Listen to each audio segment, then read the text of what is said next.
This was one of the time I was getting transferred. I had got transferred because some stupid stuff had ended up popping off at the camp I was at.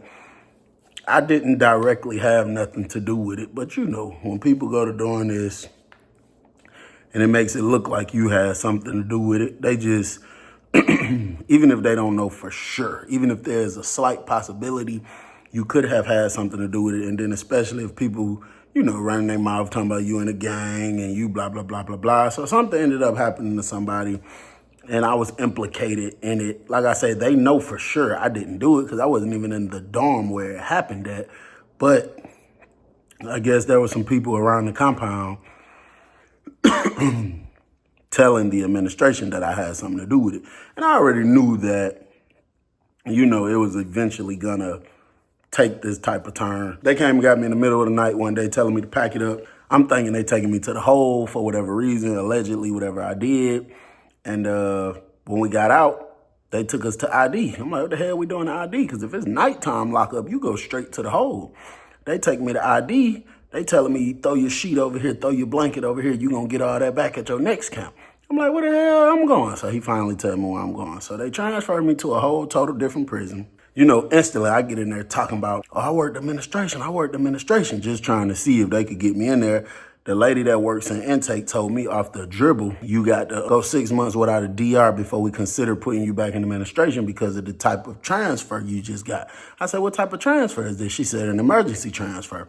I'm like, well, what is it for? She was like, I don't know, but they said you had something to do with something. So they got me in like this intake dorm, and this is just the dorm all the new people come to while they classify you. And every day they sending you out the dorm. You got to go talk to the counselor. They want you to go take this class. They want you to go take this test. They just want you to do all kind of stupid stuff that I think is personally stupid. You finally get, to where you're going. They put you in the dorm that you're going in. So when I walk in, people just doing their thing. Everybody staring at me because they don't know me. And then the officer told me, he wrote down on a piece of paper, told me what room to go to. So I got out of my property. As I'm walking over here by the steps, dude walk up to me. Well, he don't directly walk up to me. He walking past me, but he looking me in the eyes. The nigga said, whoop. I kept walking. Now, I instantly identified him as a member of the Bloods gang because I've heard them say that on numerous amount of times. Whoop, like they greeting people or they just saying it when they turned up or whatever the case. So I ignored it. I kept walking. The nigga turned to catch where my gaze went and said, whoa. I say, damn, bro. If I was what you was, I would have been addressed that the first time you said it, right?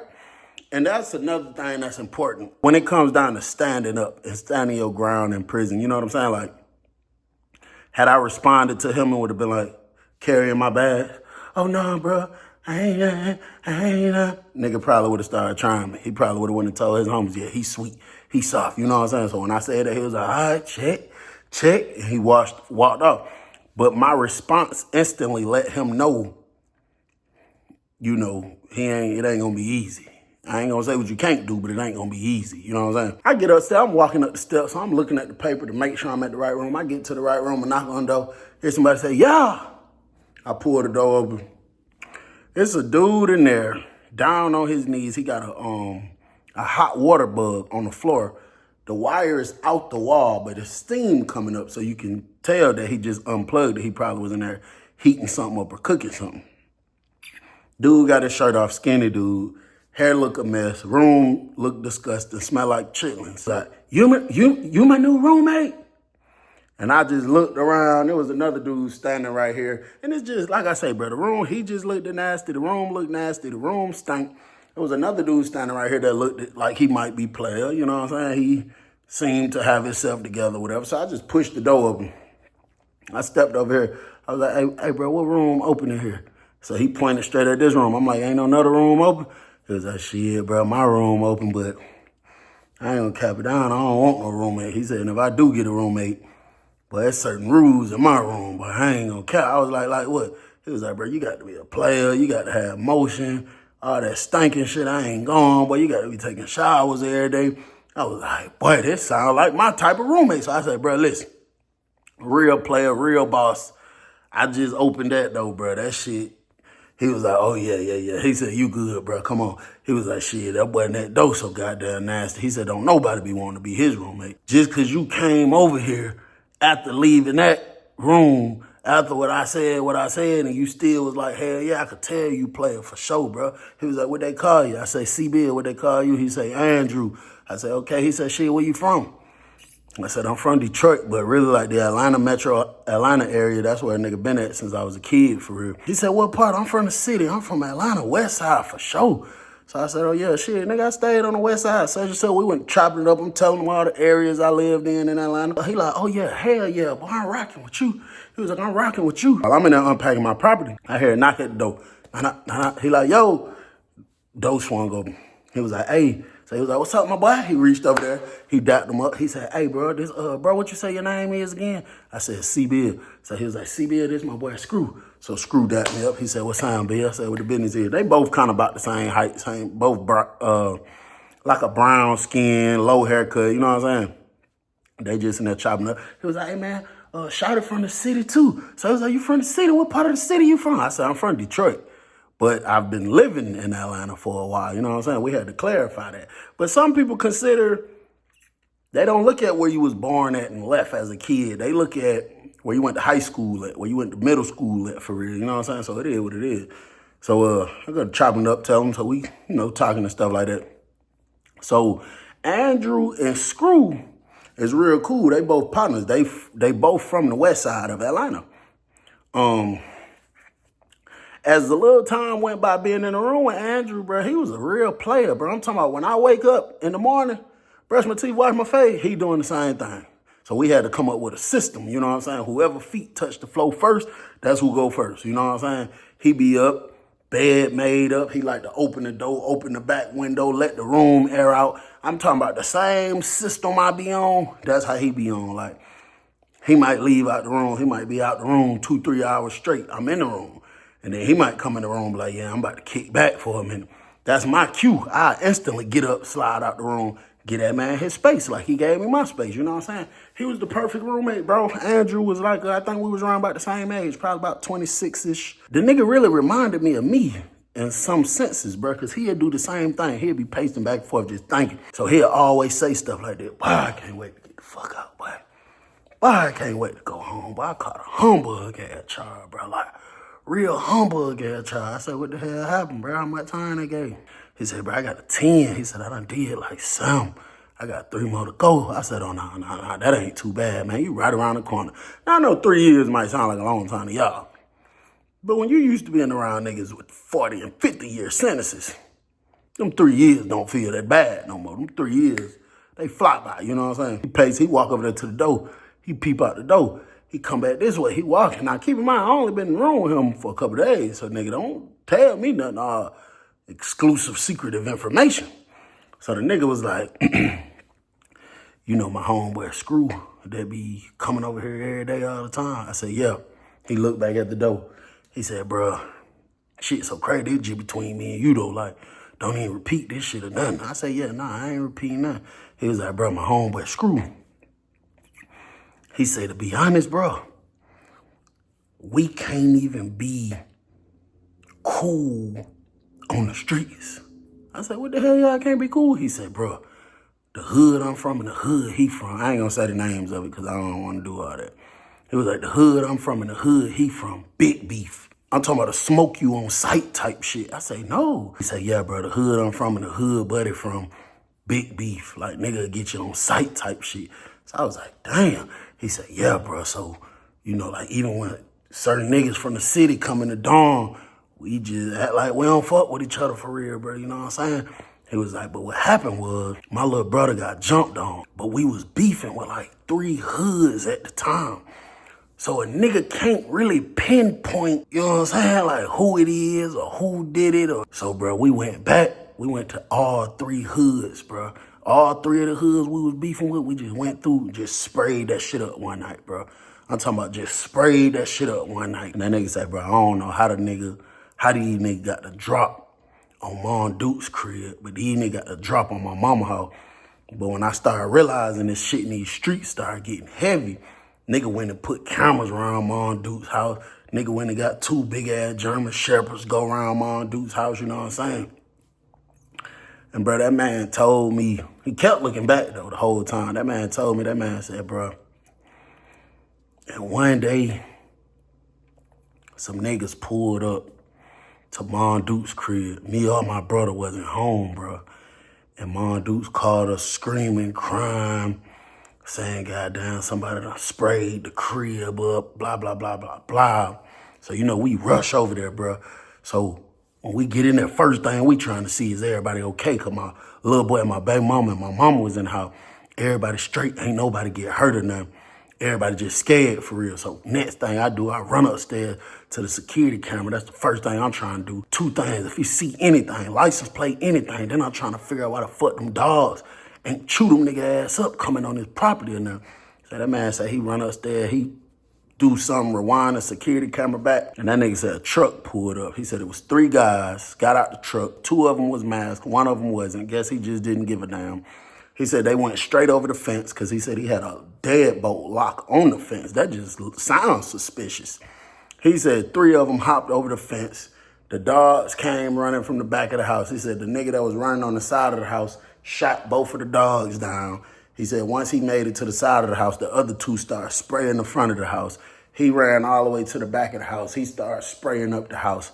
And that man said, I guess the nigga didn't notice it was a camera right there. Because the camera, I'm talking about straight in that nigga face. He said, bro, I'm looking at this nigga face through the camera. Knock at the door. Yo, it was Screw. Screw walk in. It's like he felt some weird energy because he walked in and just kind of looked. He was like, what's up, boy? And then Andrew was like, oh, what the fuck going? He was like, what the hell y'all boys in here talking about? And then Andrew was like, oh, shit. I was just telling bro about everybody in the dorm, who's who the bullshit, who the. He was like, yeah, make sure you tell that nigga about Lil Egg. There was a dude in the dorm named Lil Egg. He had like one of them walks, like, you know, like if he's standing up all the way on his left foot, his right foot come off the floor a little bit. And just basically telling me dude named Lil Egg some bullshit. So he said, oh yeah, I was telling him about Lil Egg. Lil Egg be trying to remix, he some bullshit. That's why every time he do some bullshit, that leg shrink a little bit more. Bro, that would be the most uncomfortable thing. You know, I'm sitting back imagining me chilling with a nigga that shot my mama house up. Baby mama in there, child in there. Man, hey, listen, I don't give a damn about none of that. We in prison, we gotta stick together. We from the same city. Hey, man, we not finna do that, bro. You know what I'm saying? So I'm sitting back thinking, I'm hoping in the back of my mind the nigga wasn't saying Screw. He saw Screw face on that camera because that's just going too far, bro. You can't be cool with nobody. I mean, I ain't gonna say that. Cause I ain't trying to like make it seem like nigga trying to provoke nothing or nothing, but I just wouldn't hang out with a person like that. You know what I'm saying? In prison or on the streets. We just would not, we can't be friends. You know what I'm saying? So I'm in a room with Andrew for about 2 months and I have witnessed on numerous occasions where people from Atlanta came in the dorm and either they would just kind of fall back from each other or when the situation was brought up, they would lie and make it seem like it wasn't they 2 hoods into it that night that happened. It was Andrew group beefing with some other people just so people wouldn't run back to the streets and let them know that they being cool in prison with each other. They really didn't know. For real, unless whatever he saw on that video recording revealed something. But if you was beefing with 3 different hoods, shit, you don't know who came and sprayed the spot up. You know what I'm saying? So Andrew was cool, though. He was player. He kept the same routine. Everything was smooth. He was a good roommate. One day, Andrew got visitation. So, you know, he done got his clothes right. He done got the creases in them. He done got the smell good from the Muslims. He done sprayed the smell good all over his outfit. He went to visitation, had the room to myself all day. I was standing out on the range. I had just went and got a wick from somebody because I hadn't had my own yet. And, a popper. I didn't have my own popper, and I didn't know where Andrew put his because I usually use his. But I'm not finna go through this man's stuff while he ain't here looking for no damn wick so I could smoke. So I went. It was another dude down there, a couple rooms down, that be making them, that be selling them, all that. I go to his room, knock on the door. I had took like 3 soups with me. I was like, hey, you got a popper already made? He was like, yeah. I said, how much? He was like, I'll take that. He was like, I usually want $2, but I'll take that. 3 soups was maybe equal to $150, $160, but I threw him the 3 soups. He went and gave me a little flimsy ass popper. It was a pencil shaved on both ends with a wire wrapped around one of them with the two metal pieces sticking out, but I'll take it. Why not? I'll go back in the room, plug it in, pop it, get my light. I hear the door pop, pop. I light the cigarette up. I go over there. I throw the wick in the toilet. When I'm looking, I see Andrew coming. He jogging. You know what I'm saying? I'm assuming he might got to use the bathroom real bad because the way he jogging. So I'm like, damn, I just fired the cigarette up. So I say, you know what I'm going to do? I'm going to just chill for a minute because when I get ready to leave out the room, I'm going to probably pass him the rest of it because, you know, people that participate in Chris Brown know it helps you flush out your system. For whatever reason, I don't know, but it's something in it that helps you. So I said, I'm going to just get him like half of it. So I'm kind of hitting it kind of hard. Now, next thing you know, he come through the door. He like, man, what the fuck? CBL, let me hit that Chris Brown, bro. Let me hit that Chris Brown, bro. So I'm like, the fuck going? You all right? So I passed to him real quick. That nigga hit it. When I saw the way the nigga hit it, I instantly went to rolling another one. I said, shit, that ain't gonna last. That nigga about to be one puff, whole Chris Brown gone. So I'm rolling up another one. I'm like, what the fuck happened, Andrew? So he like, bro, ain't no motherfucking way, bro. Ain't no way, bro. So I'm like, what the fuck going? You know what I'm saying? So I go over here, I get another wick. I hit it like 2 times, pass it to him, let him kind of calm down a little bit. He like, bro, remember I told you I saw the nigga face on the screen, on the camera at Mon Dude's crib? I said, yeah, you was talking about Screw, right? He said, no, bro. He said, man, if it was Screw face on there, I would have been wet that nigga up, man. I said, nigga, I didn't know who you was talking about. I don't know these niggas. He said, bro, it was a nigga face on the camera. The nigga that was bare face while he was hitting Mon Dude's crib up. His face is straight in the camera. He said, bro, but I never forget this nigga face ever, bro. I never forget a face, bro. He said, bro, I just went to Vizzo. This bitch ass nigga Screw was at Vizzo too, bro. I'm sitting there with my folks, bro. I'm sitting there with my girl and my mama, bro. A nigga walk across from the back, but I see the way my girl and my mama looking like, what the fuck? You know what I'm saying? So I look over my shoulder, bro. The nigga walking behind me done walked over there, sat down, hugged Screw, and instantly looked over there. Screw went to looking over there, and the nigga went to saying something, bro. I'm like, listen, though, bro. If you say y'all hoods was beefing anyway, y'all hoods was already beefing, and y'all even gotta, portray like y'all don't fuck with each other around people. I mean, you knew that, that was his people, right? He said, no, bro, listen, bro. He said, bro, I've been in here fucking with this man for the longest, bro. He said, bro, this man put that shit on his mama grave, told me that was not his people that night, bro.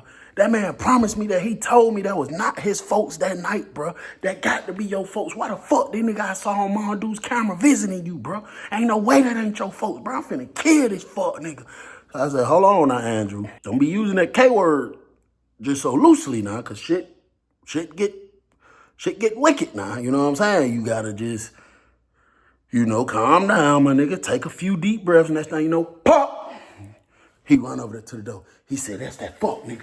He running the box. He doing something out the box. So I'm kind of walking this way. I'm finna step out the room. I'm like, hold on, goddamn, Andrew, bro. So I step out the room. So I see Screw walking up the steps. Screw face, just like that. So he came this way. He like, bro in there? I said, I think he busy. He doing something right now. He knock on the door anyway. So Andrew like, yo. He was like, this Screw. So goddamn, Screw pulled the door open. He stepping in. He like, bro, what's up, bro? What the fuck you got going on, bro? So he like, nah, nigga, the fuck you got going on, nigga? So Andrew had to file at this point. He like, pussy ass nigga, you told me that wasn't your folks that did that shit, nigga. You told me that wasn't your folks. Like, the hell nigga, you gonna whip out on me? Screw done came out the room. Took off down the range, running in his room. Andrew done took off his shirt. So I'm finna kill this fuck nigga. This fuck nigga finna kill me, nigga. One of the two, nigga. Ain't no way my motherfucking mama. Nigga, ain't no way my mama finna goddamn. See, I saw that nigga. And this the nigga that shot up her crib a couple years back. Ain't no way nigga put that fear in my mama and my baby mama like that. Fuck nigga. And this your partner, this your brother or something. Man, I'm finna whack this pussy ass nigga Screw, bro. On God, bro. I'm about to whack this fuck nigga Screw. When people are at a point like that, bro, especially when they got the file, it's kind of hard to stop them. It's kind of hard to, get them to see the point in calming down and chilling out. You know what I'm saying? But I kept trying to just say little stuff. I was just like, Andrew, bro, I understand, my nigga. You ain't got that much time left, bro. Don't trick yourself and get stuck in here, bro. If you kill that man, bro, you would never get out. You would never see your mama, your son, your baby mama again. You would never get out, my nigga. Worst kind of worse, y'all boys hit, bro. Shooter one, stop fucking with each other, bro. I said, bro, don't kill the nigga, bro. Don't kill the nigga. So I hear all kind of people saying, hey, man, hey, bro, what you got going on? So you got Screw coming back down the range with his shirt off. Man got a long-ass machete. When I look around that thing, I saw that big-ass machete. I said, oh, hell no. I stepped out the room. I locked the door. So Andrew cussing me out. And Screw, he like, nah, hell no. What's up? Why you lock the door for him? Why you lock the door for him? But I was purposely, when he like kind of walked up, usually I would step back. I kind of purposely stayed close to him just in case the nigga try to turn it on me. See, the machete too long. I tried nigga in chain gang with a machete. I ain't gonna try nigga in chain gang with nothing about that long because you got too much leverage to do stuff with it. A machete, man, you got to lift it. It's heavy, number one. You got to angle it right, then you got to, man, by the time you try to do that, I'm gonna been a 3-piece dog shit out you, but I'm like, bro, y'all partners, bro. At the end of the day, bro, y'all partners, bro. So Andrew in the room just cussing, spazzing, still going off. So as I'm talking, Screw like, that's what I'm saying. But bro got down. So Screw, I done able to talk. He's starting to listen. So I'm like, come on, bro, let's go down the range, bro. So we go down the range where Andrew can't see us. So I'm just chopping it up with Screw for a little minute, you know what I'm saying? He was just like, shit, bro, yeah, I did know about that. But shit, nigga, I wasn't there. I didn't do it, nigga. I been in chain gang, nigga. I got locked up like 3 or 4 days before that shit happened, man. I didn't, you feel me? Nigga ain't put me on point till years later, till I started getting visitation. You know, nigga ain't talking like that over the phone, bro. So when I found out, what the fuck I'm gonna tell my partner? Hey, that was my partner, them that shot up your mom. Why the fuck would I say that just to start some shit? Hell no, nigga, I'm not gonna say nothing, you know what I'm saying? So I told Screw, I said, well, listen, do what you do. So y'all don't kill each other in this motherfucker. You stick to that. You didn't know, but you found out today. He like, yeah, cause this dumb ass nigga mugging us. And then when he kept looking and mugging, bro was like, man, that's the fault. We went and handled that business on. He was like, bro. I was like, bro, just kick it like you didn't know. You just found out today. And bro, y'all boys shoot a one, bro. Y'all shoot a one. And it's up to y'all whether y'all want to still be cool or not, bro. But just, come on, bro. I don't want to see one of y'all boys hurt each other like that, bro. Ain't nobody get hurt. That man, mama ain't get hurt. His girl ain't get hurt. You feel me? Like, come on, bro. So he was like, I'm with it, bro. You feel me? I fuck with bro, but hell no, that visitation shit was too weird, bro. That man ain't even paying attention. He watching me, watching my partner the whole time. So I'm like, let me go down here, holler at bro. So, you know, they got holes in the plexi on the door so we could talk. When I walked over there to the door, bro was pacing back and forth with the candy bar in his hand. I said, hey, Andrew. So he walked over there to the door. I said, hey, look, bro, what you think about this? I said, bro said he got locked up a couple days before that shit happened.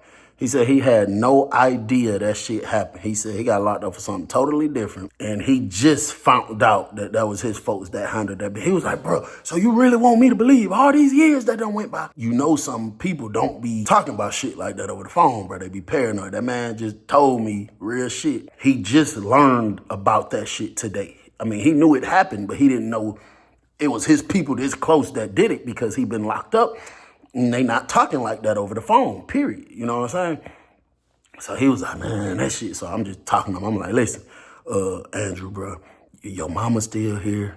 Your son still here. Your girl still here. I know I know the feeling, trust me. Because if the shoe was on the other foot, I'd probably be wanting to do something to a nigga too. But I'd be wanting to do something to the nigga that actually was pulling the trigger. Not the nigga that was in jail when the trigger was getting pulled. You know what I'm saying? I just had to kind of finagle it a little bit. That nigga calmed down. He had to put the candy bar back down. So I say, shit, listen, bro, you want to shoot a one with a Screw? Or y'all gonna let that shit go or what, bro? Don't fuck up your little 3 years left, bro. Don't do that, bro. Don't fuck up your little 3 years left, bro. So he was pacing back and forth.